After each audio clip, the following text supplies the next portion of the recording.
그렇기 때문에 그러한 시험을 통해서 하나님이 이 땅에 대한 약속을 이루어 가시는 것을 하나님 체험하게 하신다, 이렇게 이제 보고 있는 거죠. 그러니까 쉽게 해서 네가 할 수 있는 게 아무것도 없다, 사실 이 의미도 있는 거야. 그러니까 첫 번째는 뭐냐면은 어떠한 대가를 치르고서라도 이제 그 땅을 사야 되는 그 의미가 첫 번째가 있고, 두 번째는 뭐냐면은 자 봐봐, 네가 하려고 하니까 지불하지 않아도 되는 그 값을 지불하는 것도 지금 되는 거죠. 그러니까 하나님께 맡겨, 하나님이 다 해줄 거야, 이걸 얘기하는 거죠. 아담과 하와가 범죄했을 때 그 아담과 하와를 버리지 않으시고 그 아담과 하와에게 이제 가죽옷을 이제 그 짐승을 잡아가지고 가죽을 뺏겨가지고 그 짐승은 죽은 거죠. 그래서 가죽옷을 지어서 옷을 입혀서 이제 그 지켜주시는 그 은혜와 같이 너희들을 위해서 이 땅을 하나님이 예비해 주었고 하나님의 방식대로 인도해 주실 거야라고 하는 것을 이제 두 가지 의미가 다 있는 거죠. 무슨 말인지 아시겠죠? 이거는 또 우리가 이제 그리스도 예수님의 관점에서 한다면 예수님이 우리의 모든 우리가 지불해야 될 대가를 예수님께서 지불해 주셨다라고 하는 의미도 이제 해석될 수 있는 것이다, 이 얘기입니다. 아시겠죠? 그래서 땅을 약속하신 이거죠. 그래서 이제 어쨌든 이것은 이제 합법적인 내 땅이다, 합법적으로든 이 땅은 앞으로 얻게 될 전체에 대한 일종의 인증이다라고 하는 희미하지만 강력한 희망을 상징적으로 이제 보여줬다, 이렇게 보고 있는 거죠. 두 번째, 이제 민족을 형성하는 것을 보겠습니다. 자, 민족에 관한 약속은 이 출애굽기 1장 7절에 가서 이루어진다. 이스라엘 자손은 생육하고 불어나서 번성하고 매우 강하여 온 땅에, 여기서 말하는 온 땅은 애굽 땅을 얘기하는 거죠. 애굽 온 땅에 가득하게 되었더라, 이렇게 얘기하고 있는 것입니다. 이 표현은 고대 중동에서 흔히 볼 수 있는 어느 정도 과장된 표현으로 이스라엘 자손이 엄청나게 많아졌다는 것을 말한다. 그런데 이스라엘 자손의 증가가 이렇게 강조된 것은 하나님의 약속이 실현되었음을 보여주는 것이다. 그래서 출애굽할 때 모세의 인도를 따라서 이제 출애굽을 할 때 우리가 이제 학자들의 추산에 의하면 최소 200만 명이 이제 이스라엘 백성이 형성되었다. 200만이라고 한다면은 우리 한국에서 치면은 광역시급의 대도시를 구성할 수 있는 어마어마한 인구죠. 사실 이 싱가포르 인구가 몇 명인지 모르겠지만은 싱가포르는 도시잖아요. 섬으로 구성된 도시잖아요. 그게 이제 국가로 이제 독립을 했기 때문에 그 정도가 되는 거죠. 싱가포르 정도 사이즈의 국가가 되는 거죠, 사실상. 네. 어엿한 국가가 될 수 있다, 이 얘기입니다. 그래서 그래서 이제 민족을 이제 너의 이제 후손을 통해서 이제 이루게 될 것이다, 이 얘기를 하는 거죠. 자, 그 다음에 세 번째, 복의 근원이 될 것이다. 자, 구약 성서를 회의적으로 보는 사람은 이 구약 성서를 단순히 이스라엘 민족사로 무시해 왔다. 그러나 아브라함을 부르는 시점에서 그 지평을 보면 이미 땅의 모든 족속을 이 대상으로 삼고 있다는 걸 알 수 있죠. 그래서 땅의 모든 족속이 너로 말미암아 복을 얻을 것이다. 이 구절은 전 이방 민족, 그러니까 인류 전체를 다 포괄하고 있다. 그러기에 하나님의 구속사의 개념은 처음부터 전 이방 민족을 포괄하고 있는 것이지 나중에 가서 포함된 것이 아니다. 단지 아브라함을 통해서 하나의 씨앗으로 삼고 그를 통해서 구속사를 시작한 것 뿐이다. 그러니까 정말 하나님의 은혜로 참 그 아브라함이 무엇이라고 이 놀라운 하나님의 한 인류를 이제 구성하는 새로운 인류를 구성하는 그 놀라운 그 역사의 사명과 그 혈통으로서 이어가신다는 이 은혜가 아브라함의 입장에서 얼마나 참 감사했을까. 참 감사한 일이죠. 정말 감사한 거죠. 그것도 하나님이 일방적으로 택하여 주심으로 말미암아 이루어졌다는 것은 정말로 이거는 참 감사한 일이죠. 자, 그래서 이 약속은 신약 시대에 와서 성취가 됐다. 누구를 통해 성취되죠? 바로 예수님을 통해서 이제 그 성취가 됐다. 그거를 사도 바울은 이렇게 고백하고 있습니다. 갈라디아서 3장 13절로 14절에 기록이 되어 있죠. 그리스도께서 우리를 위하여 저주를 받은 바 되사 율법의 저주에서 우리를 속량하셨으니 기록된 바 나무에 달린 자마다 저주 아래에 있는 자라 하였습니다. 이는 그리스도 예수 안에서 아브라함의 복이 이방인에게 미치게 하고 또 우리로 하여금 믿음으로 말미암아 성령의 약속을 받게 하려 함이라. 믿음을 통해서 성령님의 보호하심을 주시는 그 약속이 이 아브라함의 복을 통해서 아브라함부터 시작되었다, 이렇게 지금 설명을 하고 있는 것입니다. 자, 그래서 이 창세기 12장에서 50장에 기록된 족장시대의 신앙을 정리하면은 다음과 같다. 족장들은 이 하나님이 주신 약속의 성취를 바라보며 중간 시기를 시험의 단계, 훈련의 단계를 산다. 아브라함에게 주어진 땅, 민족, 그리고 복의 근원의 약속은 이삭, 야곱, 그리고 요셉에게서 계속 반복되어 계승된다. 이것은 중요한 의미를 담고 있다. 하나님이 아브라함에게 주셨던 약속이 아브라함 당대에 이루어지지 않고 아브라함의 후손에 갔어야 비로소 이루어진다. 족장들은 하나님의 약속이 자신이 살아있을 동안에 성취되지 않았다고 해서 이 하나님에 대해서 회의를 품거나 하나님을 부인하지 않았다. 그 약속은 이 자신의 때가 아니면 후손의 때에 가서 이루어진다고 굳게 믿고 계속 전승되고 있다. 신앙의 계승인 것이다. 이렇게 설명하고 있죠.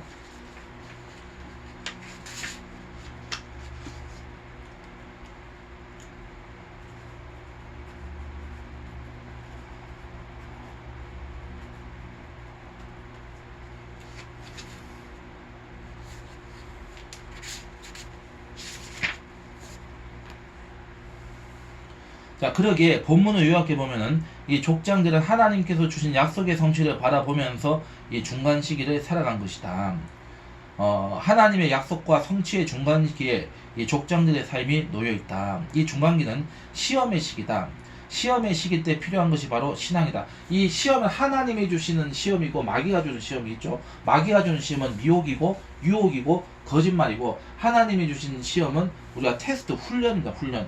믿음을 더 강하게 하는 하나님의 응답입니다. 이것도 응답으로 여러분 우리가 이해를 할 필요가 있는 것입니다.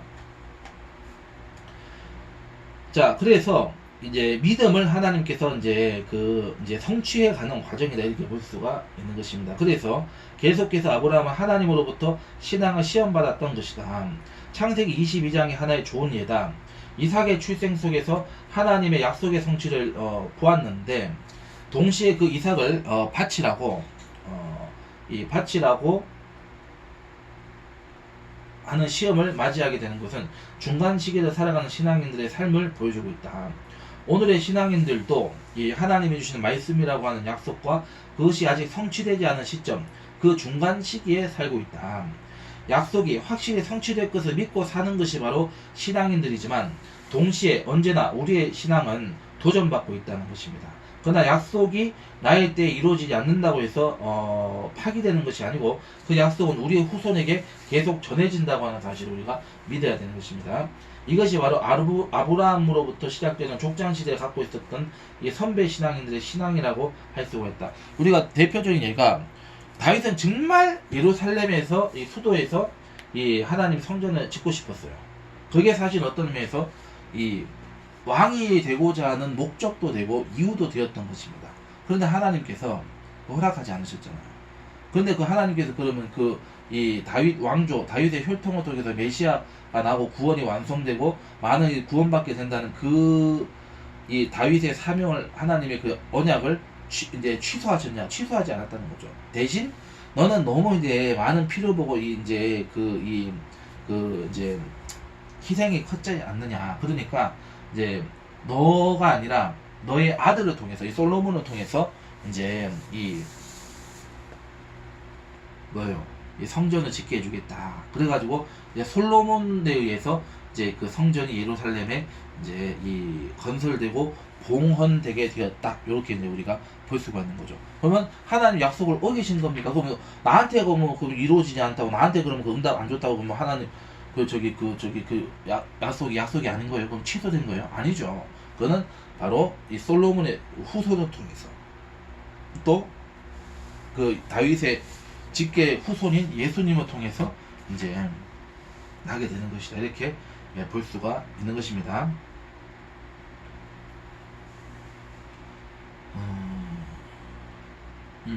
그 다음에 세 번째, 이제 출애굽 역사를 이제 보도록 하겠습니다. 출애굽 역사를 한번 정리해 봅시다. 자, 이 창세기 1장부터 11장은 이제 원 역사, 이제 우주 역사. 그 다음에 창세기 12장에서 50장까지는 족장사, 고리를 하는 인물은 아브라함이었다. 그 이후 족장사와 출애굽기 예, 출애굽의 고리가 되는 인물은 요셉이다. 왜 갑자기 역사의 무대가 이집트로 옮겨지게 되었는가는 출애굽기 37장에서 50장에 나오는 요셉이라고 하는 인물에 대한 이야기가 그 해답이다. 그 내용은 여러분 모두 익히 알 것으로 생각을 한다 얘기입니다. 자, 그러면 이제 첫 번째 모세. 예, 모세의 이제 그 신명, 하나님의 이름이죠. 하나님의 이름. 야훼를 이제 모세에게 하나님이 이제 밝혀 주셨다. 그 이름으로 예, 너희 그 이제 나의 백성들에게로 나아가라 이렇게 말씀을 하시죠. 출애굽기 3장 14절에 이 호렙산의 그 떨기나무 사건으로 이제 그 예언을 하고 이제 있는 것입니다. 자, 출애굽기에서 우리가 기억해야 할 것은 이 출애굽기 3장 15절에 있는 말씀이다. 출애굽기 1장에서는 이 모세의 출생 이전의 상황이 묘사되고 2장에서 모세는 자기 동족이 억압받는 것을 보고 이집트 감독관을 살해한다. 그러니까 학대하는 것을 보고 이제 그 분을 못 이겨가지고 이제 자기 의로서 이제 그 막 감정이 폭발해가지고 그 죽여버리게 됩니다. 근데 그 학대받았던 사람이 그렇다고 막 고맙다 뭐 이렇게 얘기하는 게 아니라 네가 그래 내 신세를 지금 나를 지금 죽게 하려고 네가 지금 나를 지금 난차게 만들었어 이래가지고 막 이거 뭐 이런 식으로 나오게 되고 막 이게 그러게 되고 이 사람이 그래서 이제 저기 이제 그 광야로 도망을 가게 되는 거지. 그래서 40년은 거기서 이제 방황을 하는 것을 우리가 알 수가 있죠. 자. 그래서 어쨌든 그는 이제 살인자가 돼가지고 도망갔다. 그리고 출애굽기 3장에서 비로소 하나님을 만나 소명을 체험을 한다. 이 소명 체험 중에 하나님이 모세에게 이스라엘 민족을 구원하려고 다시 이집트로 보내는 장면이 있다. 이것이 바로 출애굽기 3장의 내용이다. 이때 모세가 이스라엘 백성에게 자신을 보내신 분이 누구인지를 묻는 질문에 대응할 수 있도록 하나님의 정체를 말해달라고 요구한다. 이 본문에 바로 하나님의 정체를, 즉 하나님의 이름을 이 최초로 보여준 본문이다. 우리말 성서에 나는 스스로 있는 자 라는 번역의 헬라어 역본 내 에고 에이미 호온을 번역한 것으로 마소라 본문에서는 이제 이스라엘 말로 에이에 아세르 에이에 라는 히브리어로 표현된 거죠. 히브리 원문을 우리말로 직역하면은 나는 곧 나다. 그러니까 하나님만이 하나님이다. 이렇게 번역할 수 있는 겁니다. 하나님이 누구이십니까? 라고 물었을 때 하나님은 하나님만이 하나님이다. 이렇게 답변을 하신 거죠. 나는 나다. 이렇게 이제 답변을 하신 것이다. 이것은 첫째 하나님의 신비성을 보여준다. 하나님과 비교될 만한 것이 세상에는 없다는 것이다. 따라서 인간은 하나님을 온전히 알 수 없는 한계를 지닌 존재다. 하나님의 계시는 인간에게 은폐되어 있다. 인간은 하나님이 자신을 보여주시는 그 범주 하에서만 하나님을 알고 있는 것이다. 두 번째는 하나님의 활동성, 역동성을 보여준다. 에이에, 예흐예라고도 에이에라고 합니다. 이 예흐예라는 말은 하야라고 하는 말의 동사로부터 유래된 표현이고, 하나님 당신을 정의할 때 명사가 아니라 동사로서 정의하고 있다. 그러기에 이 말의 동사의 의미를 그대로 살린다면 나는 앞으로 내가 되고 싶은 나이다 라는 의미이다. 이 말은 하나님은 아직 정의되지 않고 지금도 활동하고 있다는 말이다. 명사로 정의한다는 것은 어떤 개념 안에 가두어둘 수 있다는 것이다. 이에 반해 동사로 정의되는 것은 활동성, 역동성을 의미한다. 하나님은 바로 이런 분이시다로 개념화되는 순간에 더 이상 그런 분이 아닌 바로 그분이다. 이 부분은 이거는 약간 이제 틀린 해석입니다. 그러니까 이분이 차준희 교수님이 참 그러니까 잘 가다가도 이렇게 좀 헛소리를 하시는데 하나님의 역동성에 대한 부분은 이거는 사실은 잘못된 해석입니다. 그러니까 분명히 하나님은 야훼라고 이름을 밝히셨습니다. 근데 여기서 하나님이 지금 이제 하나님의 이제 고뇌가 담겨 있는 게 여기는 하나님의 고뇌가 담겨 있는 답변입니다. 왜 그러냐면은 내가 나다라고 하는 것은 내가 영적으로 분명히 해석을 했습니다. 하나님만이 하나님이라는 뜻이에요, 이게. 지금 여기서 말하는 그러니까 어떤 인간의 언어로서 규정되는 것을 거부하는 그런 표현이라고 해석되는 것은 이거는 잘못된 해석인 겁니다. 이건 잘못된 해석이에요. 그러니까 나는 나다. 하나님만이 하나님이다. 나만이 나다. 내가 진짜 하나님이라는 뜻인 거예요, 그게. 근데 이거를 어떻게 이렇게 해석할 수가 있어요? 잘못된 해석이죠. 이런 거는 우리가 이제 좀 걸러내야 될 부분이라고 생각을 합니다. 제가 참 이 강의하면서 참 복잡하다. 이런 건 좀 잘못된 표현을 지금 사람 하고 있는 겁니다. 해석이 잘못된 겁니다. 이런 건 기본적으로. 자, 그 다음에 넘어가겠습니다. 뭐 더 얘기할 것도 없고. 자, 다음 이제 최초의 증언 미리암의 노래 부분으로 이제 보시겠습니다. 자, 바다를 건넌 출애굽의 경험을 노래한 미리암의 노래가 구약 성서에서 가장 오래된 본문이다. 가장 오래된 본문이란 말은 이스라엘 사람들의 최초의 하나님의 체험이요, 하나님에 대한 최초의 신앙 고백이라는 것이다. 이 본문에서 우리는 두 가지를 알 수 있다. 첫째는 하나님의 인간 역사 개입이다. 이는 오늘날 우리에게 있어서는 너무나 자명한 사실이다. 그러나 이것이 최초의 하나님 경험이라는 데 주목하기 바란다. 감히 인간의 세속사에 초월자이신 하나님이 개입했다고 하는 것이다. 두 번째는 그 하나님이 하신 일이 무엇인가 하는 점인데, 하나님은 고난에서 해방시키는 일을 다 하셨다는 것이다. 인간을 구원하는 일이다. 이스라엘이 최초로 경험한 하나님은 구원의 하나님이었다. 구원의 하나님은 바로 창조의 하나님이었음을 깨닫게 된 것은 나중의 일이다. 이 구원의 하나님에 대한 경험은 창조주로서의 하나님에 대한 이해와 신앙으로 이어진다. 먼저 구체적인 삶 속에서 하나님으로부터 구원을 체험한 이후 창조주로서의 하나님의 사랑과 섭리를 나중에 발견했다는 것이다. 이스라엘의 최초의 하나님 경험은 구원의 하나님이었다는 것, 구원신앙에서 창조신앙이 이렇게 이제 이어져 왔다는 것을 알 수가 있는 것이죠. 자, 그 다음에 우리가 봐야 될 것이 뭐냐면은 이 출애굽 역사에서 이제 토라 율법이 이제 하나님이 이제 주셨다, 이제 율법을 주셨다는 것을 이제 설명을 하고 있는 것입니다.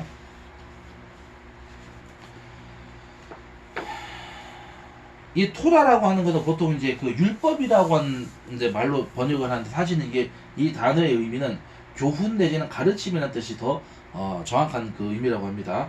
토라는 이스라엘을 향한 하나님의 사랑으로부터 비롯된 것이다. 토라는 문학적 형식으로만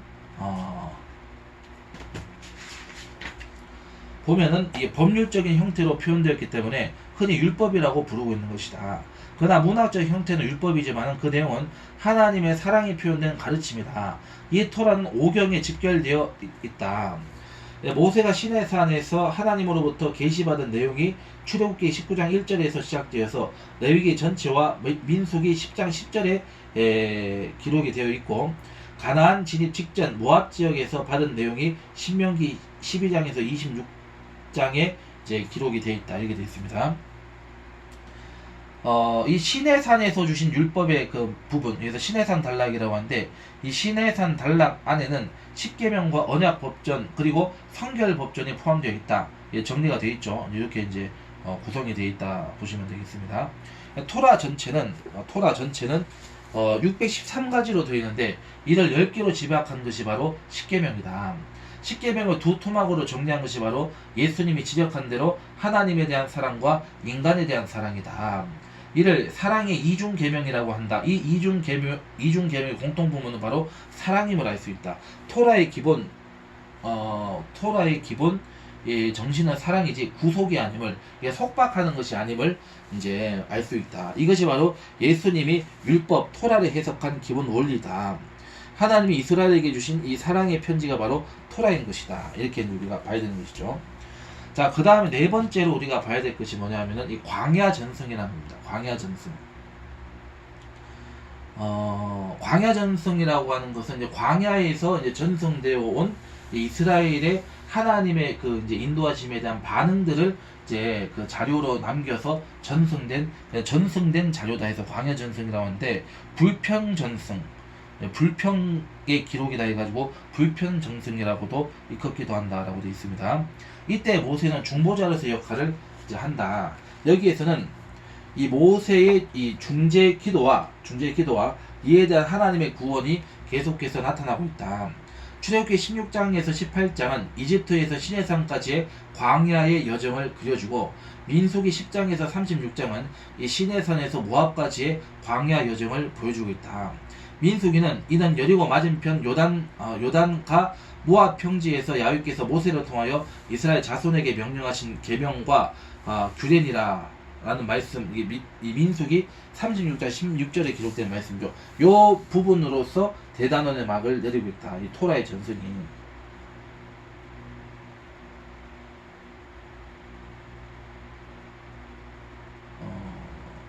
광야 전성, 토라 전성, 광야 전성을 얘기하는 것입니다. 그래서 이 이스라엘 출애굽과 가나안 진입 직전까지의 광야 전성에 갖는 의미를 다음과 같이 정리해 볼 수가 있다. 첫째, 광야에서 살아남은 사람은 어떤 환경에서도 생존할 수가 있다. 광야 기간은 단련과 훈련의 기간이었다. 왜냐하면 광야 40년 동안의 방황은 최장 코스로 다니고 있음을 볼 수 있기 때문이다. 둘째, 하나님은 이스라엘이 가장 어려울 때 토라를 주셨다. 하나님의 백성으로 살아가는 지침을 주신 것이다. 고난의 시절이 오히려 하나님의 사랑을 체험하는 기간이다. 이렇게 볼 수 있죠. 셋째, 광야 기간은 단지 육체의 단련 기간일 뿐만이 아니라 신앙의 단련 기간, 시험 기간이기도 하였다. 열악한 환경 속에서 하나님에 대한 신앙이 시험받는 때라고 하는 것을 이제 생각을 해야 되는 것입니다. 그다음 네 번째, 하나님의 명령에 불순종했던 출애굽 세대는 약속의 땅에 들어가지 못했다. 세 세대, 광야 세대만이 약속의 땅에 들어갈 수 있었다. 젖과 꿀이 흐르는 약속의 땅인 가나안의 진입은 하나님의 말씀에 대한 순종 여부에 달린 것이다. 그러니까 하나님은 실패하지 않는다는 거. 하나님의 구원은 실패한 적이 없습니다. 그것을 받아들일 것이냐 거절할 것이냐, 이 이제 부분만 이제 사람에게 이제 남아 있는 것이죠. 그렇게 이제 볼 수가 있는 겁니다. 그래서 여기까지가 우리가 이제 원 역사 시대에서부터 이스라엘 백성이 이제 구성이 되고, 그 다음에 이스라엘 백성이 하나님이 약속된 가나안 땅으로 들어가게 되고, 그리고 하나님의 이제 백성으로서 하나님의 언약에 근거한 이제 율법, 하나님의 말씀을 지켜서 이제 거룩하고 구별된 그런 백성으로 이 땅에서 하나님의 나라를 이루어 가야 하는 사명을 가진 백성으로 이제 이제 쉽게 해서 이제 세팅이 되고 이제 그 스타트하는 부분까지 갔습니다.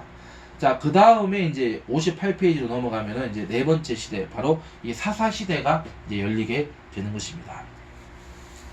이 사사 시대는 12지파가 이제 대등한 관계로 동맹으로 살아간 체제고, 시기는 약 1200년에서 1012년까지. 그러니까 약 한 200년 가까이. 물론 이 시기는 약간 이제 학자마다 이제 그 차이는 있습니다만, 보통 한 200년 정도로 이제 보고 있다, 이렇게 보시면은 이제 되겠습니다. 이 시대는 12지파 동맹체제로 이루어진 사회였다. 이때 사사는 히브리 말로 쇼페트라는 말이다. 쇼페트. 이거는 재판관이라는 의미라기보다는 통치자라고 표기하는 것이 더 정확한 번역이다. 이 사사는 통치자의 성격을 가지고 있다. 통치자는 두 가지 기능을 담당했다. 하나는 카리스마적인 군사적 역할, 즉 전쟁을 통해서 외부와의 갈등 해소를 담당했고, 다른 하나는 행정과 사법적 역할을 함으로써 법을 이제 제정하고 바꿈으로 인해서 외부의 갈등을 해소하는 역할을 했다, 이 얘기입니다. 근데 전쟁의 역할은 특수한 상황에서만 등장을 했고, 대개 이제 이 국내적인 이 내치, 이게 이제 그 국가를 통치하는 역할에 집중되어 있다는 것을 알 수가 있습니다. 자, 그런데 어쨌든 이제 기드온 같은 경우는 이제 이 전쟁을 수행을 했습니다. 그래서 이 미디안의 속박을 이제 이스라엘 백성이 받고 있었을 때 이제 기드온에게 임했다. 여기서만 카리스마는 성령의 은사, 기름 부음을 얘기하는 거죠. 그래서 이제 그는 이제 이 미디안 족속으로부터 이스라엘 백성을 이제 구원하는, 이제 구출하는 역할을 이제 활동을 하게 되는 것이죠. 그래서 기드온은 미디안의 속박으로부터의 해방이라는 구원을 체험한 이후에는 자신의 본래 자리로 되돌아갔다. 이렇듯 특수한 위기 상황에서 이 기름 부음에 사로잡혀서 그 역할을 수행하는 사람을 대사사라고 합니다. 대사사. 그래서 메이저 이 사사, 이렇게 표현을 합니다.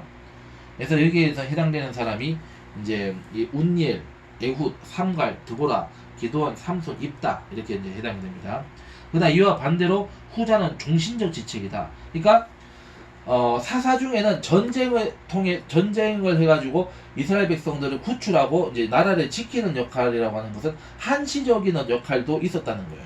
그러니까 전쟁 끝나면은 그 사람의 사사직에서 이제 내려와야 되는 그런 이제 경우도 있었다는 거죠. 그런데 이제 되게 이제 사사들은 이 종신적으로 이제 행정권, 이 내치, 국가를 통치하는 통치자로서의 사사들은 이제 평생 이제 이제 왕처럼 이렇게 이제 통치했다는 것을 알 수가 있는 것이죠. 그래서 여기서 설명을 하고 있는 것이, 그러나 이와 반대로 후자는 이 종신적 직책이었다. 사사기 10장에 보면 이 야일 둘라 등은 이 특이할 만한 이 영웅조 사건이 언급되지 않는다. 이와 같이 이렇다 할 행적이 없는 통치자 이른바 소사사 라고 이제 돌라, 그 다음에 야일 입다, 입산, 엘론, 압돈이 이제 해당이 되는데, 이 소사사라고 이제 불리는 사람도 있습니다. 이 사사 가운데, 그러니까 쉽게 얘기해서 이렇게 정리하면 되는 거죠. 그러니까 종시적인 자리에 있으면서, 행정적인 자리에 있으면서 전쟁이 났을 때 이제 그 전쟁까지 수행하는 경우가 있고, 전쟁 시기에 이제 그 전쟁을 이제 수행하기 위한 이제 사사가 세워진 경우도 있고, 아니면은 전쟁에 이제 그 투입이 사사로서 세워져서 투입되었다가 이제 끝나고 나서 이제 평시에 이제 국가를 다스리는 그런 역할을 하는 사사도 있었다는 것을 얘기하는 것입니다. 근데 어쨌든 사사라고 하는 것 그 자체는 이제 하나님이 세워주신 성직으로서 이제 주어졌다. 이 종신직이 기본이다. 이렇게 이제 정리를 하시면 되겠습니다. 자, 그런데 어쨌든 이 사사 가운데 마지막 사사로 이제 사무엘이 지목된다.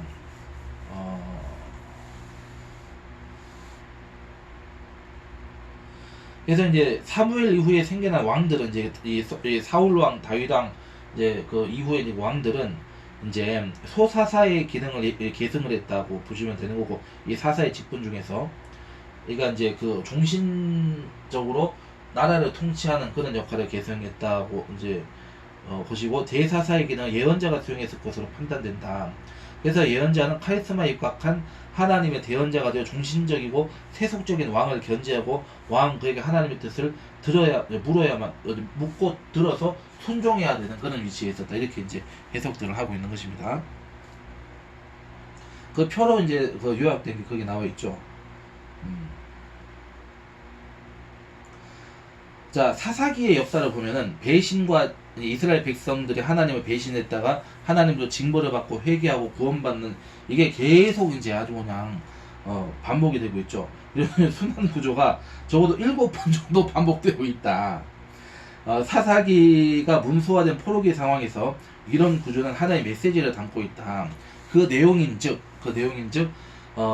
지금 이제 이 보통 이제 구약이 집필되고 완성되었던 시대는 포로기 이후 시대거든요.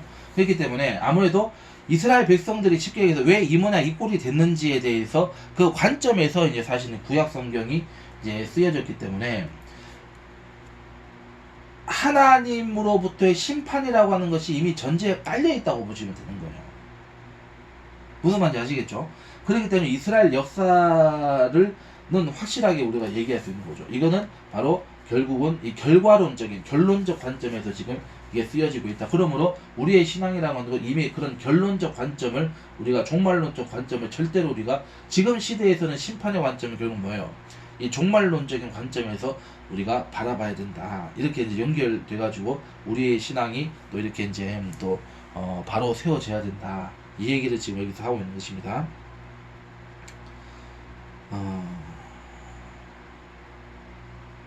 그러니까 포로기 이스라엘 사람들은 이제 쉽게 해서 나라를 빼앗겼죠. 나라를 잃어버렸죠. 그래서 그러면 지금은 어느 단계에 와 있는가? 바로 징벌의 단계다. 이는 바로 이제 지금 이 구약 성경이 쓰여지고 발견되어지고 회복되어지는 과정에서 바로 하나님의 징벌 속에서 이것을 지금 보고 있다. 그러니까 하나님의 소망이 하나님께로부터 나온다는 사실을 지금 이제 우리가 발견하게 하시는 하나님의 은혜다. 이렇게 볼 수가 있는 거죠. 아이고, 이게 정리가 지금 막 이게 복잡해요. 마음이 급하니까 좀 숨 좀 돌려갑시다. 지금 이 강의는 5번째 강의입니다. 제가 이거를 지금 중간에 끊어서 얘기하기가 좀 그래가지고 그냥 이 4번째하고 5번째 강의를 제가 이어서 지금 하고 있습니다. 지금 제 5번째 강의를 지금 하고 있는 거예요.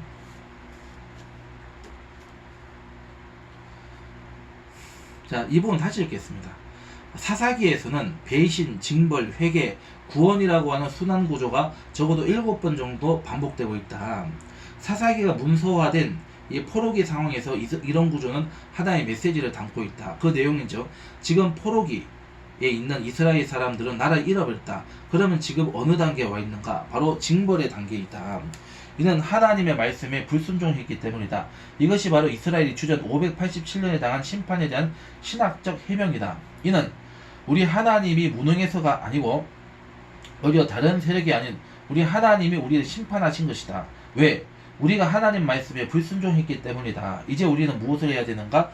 회개하자. 그렇다면 다시 구원이 도래할 것이다. 그래서 하나님의 회개와 회복을 이제 하나님, 그리고 그 회개와 회복은 결국 누구를 우리가 맞이하게 될 것이다.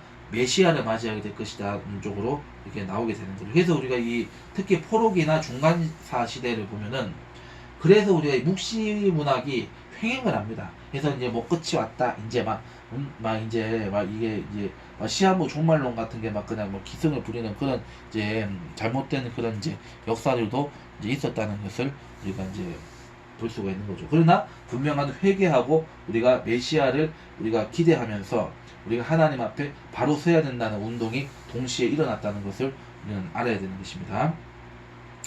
어쨌든 사사 시대는 이렇게 이제 정리가 되고, 그 다음에 통일왕국 시대로 보겠습니다. 다섯 번째 부분은 통일왕국 시대입니다. 지금 우리가 두 번째 장 역사, 구약 성서의 역사를 지금 시대 순으로 지금 우리가 정리하고 있는 것입니다. 지금 이제 개론적으로. 자, 통일왕국 시대는 주전 1012년에서 926년까지 이제 되고 있습니다. 926년까지. 자, 첫 번째 이제 왕은 사울 왕입니다. 이스라엘 최초의 왕이죠. 주전 1012년에서 1004년까지 이제 다스리는 왕입니다. 어떻게 보면 최초의 왕 사울은 불행한 사람이었다. 그는 당면한 적 블레셋과의 전쟁을 효과적으로 수행하기 위하여 왕으로 세워졌고, 일생을 블레셋과 싸우다가 결국 블레셋과의 전투에서 사망한다. 사무엘상 9장 21절에서 보면 사울의 겸손한 고백이 나온다. 사울이 대답하이르되 나는 이스라엘 지파의 가장 작은 지파 베냐민 사람이 아니니까, 또 나의 가족은 베냐민 지파 모든 가족 중에 가장 미약하지 아니하니까 당신이 어찌하여, 이 사무엘에게 말한 거죠. 당신이 어찌하여 내게 이같이 말씀하시나이까. 보통 이 본문을 가지고 초창기 사울은 아주 겸손한 왕이었는데 나중에는 교만한 왕이 되었다고 말한다. 물론 그렇게도 볼 수 있겠지만 이것의 본래 의미는 좀 더 분석해 보아야 할 수 있다. 그 당시에는 이 왕에 대한, 왕권에 대한 찬반 양론이 있었다고 되어 있습니다. 이스라엘 백성들 안에는. 사무엘을 비롯한 왕권 반대 입장을 표명한 자들은 인간의 평등 사상에 근거한 전통적 야훼 신앙에 준하여 군주제도를 반대했다. 왕권을 반대하는 그 언급들은 사무엘상 7장 8장, 그 다음에 사무엘상 10장 17절에서 또한 27장 12장 등에서 이제 나오고 있는데, 그러나 반대로 이제 이 왕권을 세워야 한다고 주장하는 자들에게는 블레셋과의 효율적 전쟁을 위한 것이라는 실질적인 명분이 있었다. 그래서 왕권을 찬성하는 언급들은 사무엘상 9장 1절에서 10장 16절까지, 그다음 11장에 걸쳐서 이제 기록이 되어 있습니다. 그래서 항상 이스라엘을 위협하는 적인 블레셋 진영에 효과적으로 대항하기 위해서는 주변의 다른 나라의 경우와 같이 이 전쟁 시 맨 앞에 서서 진두지휘하며 이 아군의 이 사기를 복돋아 줘야 하는 전쟁을 이끌 왕의 존재가 필요했던 거죠. 그러니까 다른 나라도 왕이 있어가지고 왕이 그냥 모든 걸 하기 때문에, 그러니까 쉽게 얘기해서 사실은 이스라엘 왕은 누굽니까? 하나님이죠. 근데 하나님을 거부하는 사태가 지금 계속 벌어지고 있는 것이다, 이거죠. 그래서 하나님께서는 그러면 왕을 이제 세워주는 대신에 그 왕을 통해서 하나님의 구원의 역사가 이루어지게 해야 되겠다, 이렇게 이제 생각을 하시게 되는 거죠. 그래가지고 이제 왕을 허락을 하시는 것을 알 수가 있는 것입니다. 자, 어쨌든 그 당시에 보면은 이제 사무엘이 사울을 만났을 때 당시에는 이러한 양자의 대립 속에서 강력한 왕의 존재는 처음부터 세워질 수 없었다. 따라서 양자 모두가 공감할 수 있는, 즉 왕권이 필요 이상으로 과도하게 강화되지 않으면서도 전쟁을 효율적으로 치를 수 있도록 하기 위해서 나온 대안이 바로 미약한 지파, 보잘것없는 가문 출신의 사울을 세우는 것이었다. 따라서 위에 나온 사울의 고백은 가장 보잘것없는 상황을 있는 그대로 표출한 것이다. 사실 사울이 그러한 신분이 당시의 초대 왕으로서는 아주 적격이었다. 이때 사울의 공식 명칭이 이때는 왕이라는 칭호를 이제 이렇게 쓰지 않고 이게 통용된 것이 아니라 멜렉, 이게 왕을 멜렉이라고 히브리에서 얘기하는데 멜렉이 아닌 나기드, 자기는 지도자였다는 사실은 이러한 정황이 반영되어 있는 것으로 보인다. 사무엘상 9장 15절에서 10장 1절에 기록이 되어 있습니다. 이 부분 여러분들이 찾아서 봐주시기 바랍니다. 어쨌든 이제 사울은 이제 이렇게 해서 세워진 왕이었다라고 하는 거를 이제 언급을 했고, 그다음 두 번째 왕입니다. 다윗입니다. 다윗. 주전 1004년에서 965년까지 이제 다스린 왕입니다. 다윗은 당시 여부스 사람들의 소유지였던 예루살렘 성을 정복하였다.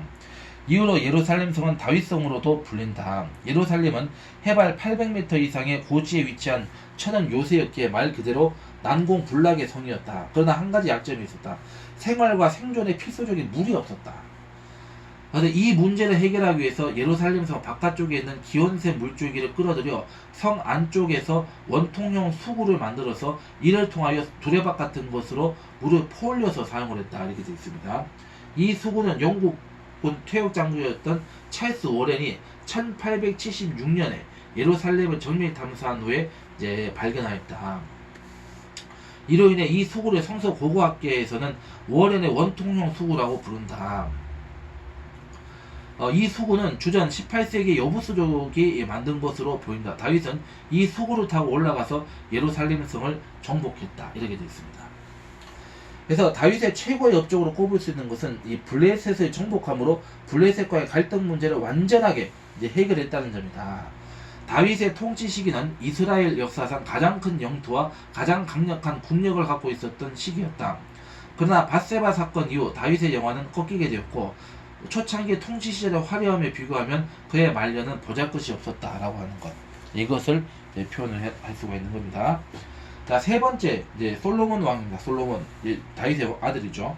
이 주전 965년에서 926년 동안 이제 다스리게 됩니다. 솔로몬은 예루살렘의 성전을 건축함으로써 아버지 다윗의 꿈을 이루었다.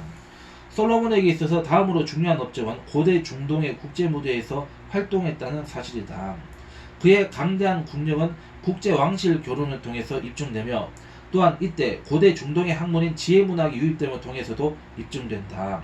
왜냐하면 주변 강대 국가와 학문적 교류가 왕성했다는 것은 그 나라의 위상을 말해주는 것이고, 그 나라가 정치 경제적으로 안정된 시기였음을 반영해주는 것이기 때문이다.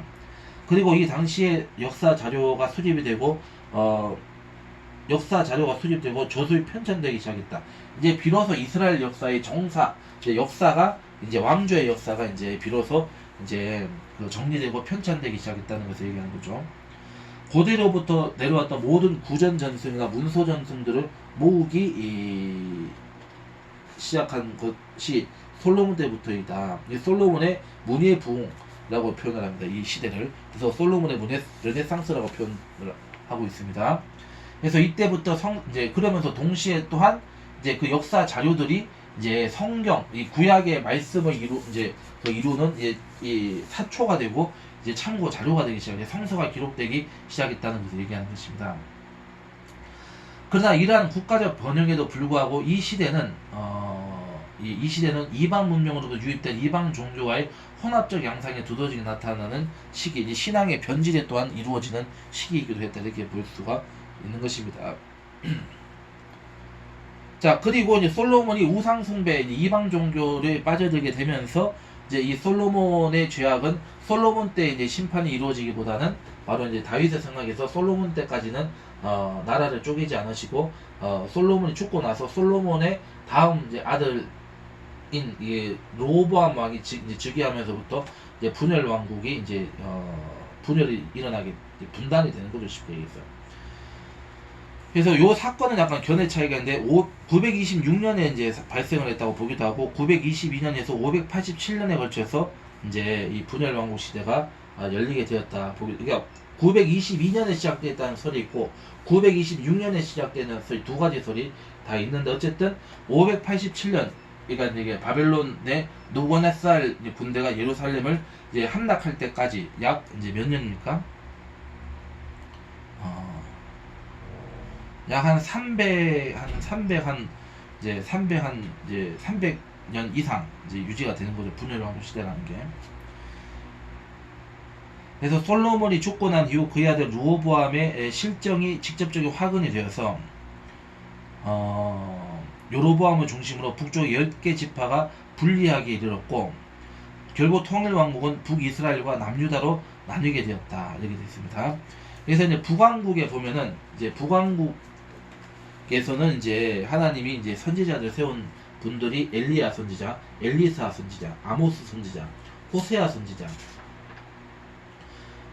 그리고 이제 북왕국이 이제 멸망하게 되죠. 그 사이에 이제 이 사람들 세웠고, 남왕국에는 이제 선지자가 이사야, 미가, 히스기야,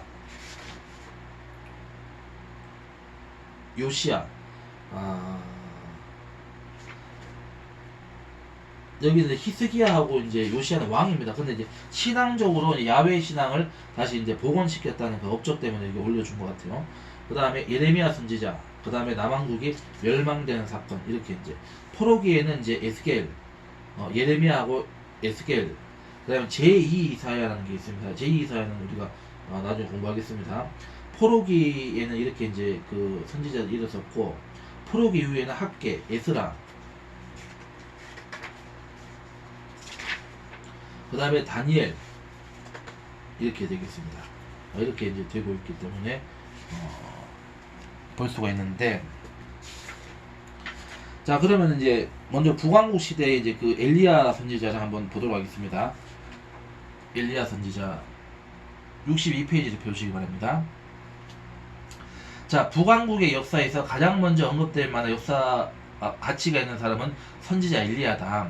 그는 북왕국의 왕 아합과 왕비 이세벨에 의하여 국가적으로 적극 장려된 종교 혼합주의, 바알교, 우대 정책에 반기를 들고 싸웠다.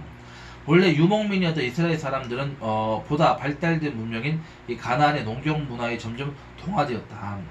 그러니까 가나안 민족을 다 멸절하지 못한 그 후대의 대가가 지금 이것으로 나타나고 있는 거죠. 이것 때문에 없애라고 한 겁니다, 하나님이. 예. 자, 그래서 결국에는 자연스럽게 농경 문화의 바알 종교에도 깊이 발을 들여놓게 되었다. 이렇게 되어 이스라엘 백성들은 야훼와 바알을 함께 섬기는 종교 혼합주의에 빠지게 된 것이다. 이 점은 날카롭게 지적한 사람이 바로 엘리야다. 엘리야 이름 자체가 엘 하나님이고 리는 나의, 야는 야훼. 그러니까 나의 하나님은 야훼이시다라는 신앙 고백이 이 엘리야라는 이름의 의미다. 이렇게 볼 수가 있는 것입니다. 그래서 엘리야는 바알 선지자 450명과 아세라 선지자 400인과 갈멜산에서 대결을 한다. 이때 엘리야는 이스라엘 사람들을 향하여 어느 때까지 이 둘 사이에서 머뭇머뭇하느냐 하며 야훼와 바알 사이에서 왔다 갔다 하는 종교 혼합주의적 태도에 대해서 공격을 한다. 갈멜산 대첩에서 엘리야의 승리로 막을 내림으로 바알이 참 하나님이 아니고 야훼가 참 하나님이심이 이제 이스라엘 백성 앞에서 공개적으로 이제 증명되는 그런 이제 어떤 의미에서 본다면은 하나님의 이제 그 이 간섭하심이 있었다, 이렇게 볼 수가 있습니다. 그리고 엘리사가 나오죠. 엘리사는 엘리야의 후계자입니다. 엘리야의 제자다, 이렇게 되어 있죠. 그래서 엘리사는 엘리야가 회오리 바람을 타고 이제 산채로 이제 에녹과 같이 엘리야는 죽지 않고 살아서 이제 천국으로 갔습니다. 그래서 이제 이 승천하기 직전에 스승 엘리야에게 당신의 영감의 2배를 달라고 요구한다. 이 기름 부음, 이 능력을, 영권을 달라고 요구를 하는 거죠. 이 말은 신명기 21장 17절에 반드시 그 미움을 받는 자의 아들을 장자로 인정하여 자기 소유에서 그에게는 2몫을 줄 것이니 그는 자기의 기력의 시작이라 장자의 권리가 그에게 있음이니라 라고 하는 그런 장자권에 대한 요구의 말씀, 그러한 장자권의 요구와 같은 그러한 이제 달라고 이렇게 요구를 하는 거죠. 따라서 이 의미는 나를 당신의 수제자로 삼아 주십시오라는 뜻이라 할 수 있다. 그는 선지자 생도들을 모아서 함께 생활하며 지도하였으며 소위 예후혁명, 예후가 혁명을 일으킨 이 854년, 주전 854년에 배후에서 조종하며 아합 왕조를 무너뜨리게 하는, 이게 사실상 이제 엘리사를 통해서 예후가 세워져 가지고, 물론 예후도 하나님 앞에 이제 그 야훼 보시기에 악을 행해서 하나님 심판을 받았지만은 어쨌든 이 아합 왕조를 이세벨을 죽이는 그런 이제 이 아합의 정치적 혁명이, 아니 예후의 정치적 혁명이 일어나는데 어쨌든 엘리사가 그 역할을 했다는 것을 알 수가 있는 것입니다. 자, 그 다음에 세 번째 아모스입니다. 아모스 주전 760년경인데 아모스는 최초의 문서 예언자입니다. 구약성서에서 아모스 8장 2절 내 백성 이스라엘의 끝이 이르렀은즉의 선포는 이 구약 성서에서 최초의 종말 예언이 종말 예언으로 이제 분석이 된다. 아모스는 처음으로 종말을 예고한 예언자이다. 아모스 메시지의 핵심은 아모스 5장 24절로 볼 수 있다. 오직 정의를 물같이 공의를 마르지 않은 강같이 흐르게 할지어다. 이러한 메시지에서 아모스는 정의, 공의의 예언자라는 별명을 얻게 되었다라고 되어 있습니다. 여기서 정의라고 하는 건 히브리어로 미시파트라는 말이고, 공의라고 하는 건 체다카라는 말입니다. 이제 그거는 우리가 나중에 또 알아보도록 하고. 그 다음 네 번째 이제 인물은 이제 호세아 선지자입니다. 호세아 선지자.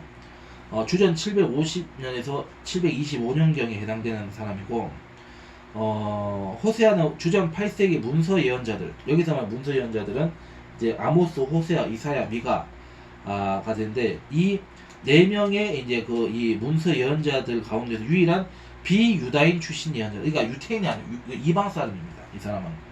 호세아는 이 그의 출신 성분에 걸맞게 철저히 북왕국 신앙 전통에 서 있다. 그는 북왕국에서 활동한 엘리야의 전통을 이어받아서 자신의 메시지를 더욱 첨예화시키고 있다. 즉 그는 이스라엘과 하나님의 관계를 부부관계로 이해를 하고, 야훼와 바알을 함께 섬기고 있는 이스라엘은 간음을 행하고 있다고 비판을 한다. 호세아의 핵심적 메시지는 호세아 6장 6절이다. 나는 이내를 원하고 제사를 원하지 아니하며 번제보다 하나님을 아는 것을 원하노라. 이 때문에 호세아는 헤세드의 예언자. 헤세드라는 것은 히브리어로 사랑이라는 것을 의미합니다. 자, 그래서 하나님을 안다. 이것은 다하트 엘로힘, 엘로힘을 다하트하는 것이다. 이렇게 이제 그래서 하나님의 말씀에 근거해서 하나님의 말씀에 순종하는 믿음이 되어야 된다. 이것을 이제 강조하고 있는 것이죠. 그래서 이제 이런 이제 선지자들과 인물들이 활동을 하다가 이제 그 회개하지 않으니까 이제 다섯 번째 내용은 이 북왕국이 멸망을 하게 되는 거죠. 그래서 이 아수르의 왕인 살마네셀 왕이 이끄는 군대에 의해서 주전 722년에 이제 멸망해서 없어져 버렸습니다. 그래서 인구 혼혈 정책으로 이제 식민지 정책 희생을 위해서 북왕국의 수도 사마리아 사람들은 이방 민족들과 피가 섞여서 이제 혼연이 되는 비극을 경험하게 되고, 이제 이 유대인들과 이 사마리아인의 관계는 완전히 이제 이 원수 관계처럼 이렇게 이제 되게 되는 거죠. 자, 여기까지가 이제 북왕국 이스라엘을 이제 요약을 한 것이고, 두 번째 남왕국 시대를 이제 보도록 하겠습니다. 시간이 거의 다 됐죠.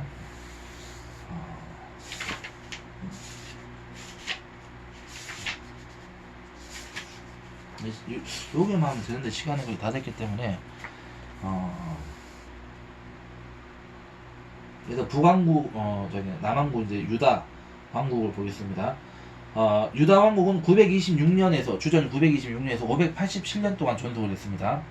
자, 이사야 선지자가 이제 그 남왕국 시대 그 중요한 인물로 나오고 있죠. 주전 740년에서 701년까지 이제 활동을 했습니다. 이사야서는 흔히 이 세 가지 이사야서가 있다 구분을 하고 있습니다. 예루살렘의 이사야가 있습니다. 이게 이제 이 부분은 이제 1장에서 39장이 이제 예루살렘의 이사야다 이렇게 보고 있고, 그 다음에 바벨론의 제2 이사야가 있습니다. 이거는 이사야서 40장에서 55장을 쓴 이제 사람으로 보고 있습니다.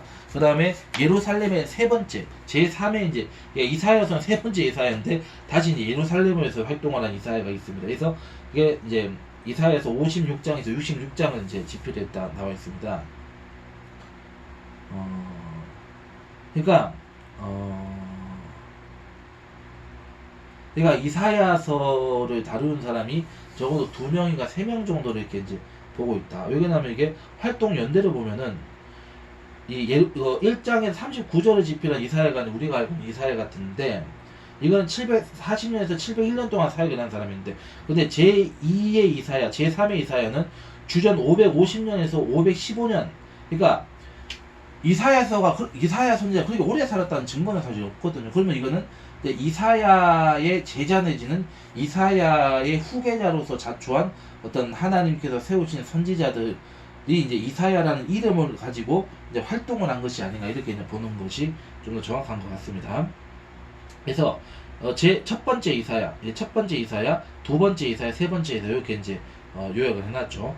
자, 그러면 첫 번째 이제 예루살렘의 그 이사야는 예루살렘 출신의 귀족 가문의 일원으로 추정된다. 이사야에 의해서 처음으로 메시아 예언이 등장을 하고, 이사야는 11장 1절에 이새의 줄기에서 한 싹이 나며 그 뿌리에서 한 가지가 나서 결실할 것이요. 그래서 이새의 줄기에서 이제 태어날 새로운 왕을 꿈꾼다. 이 메시아를 지금 이제 선언하고 있죠.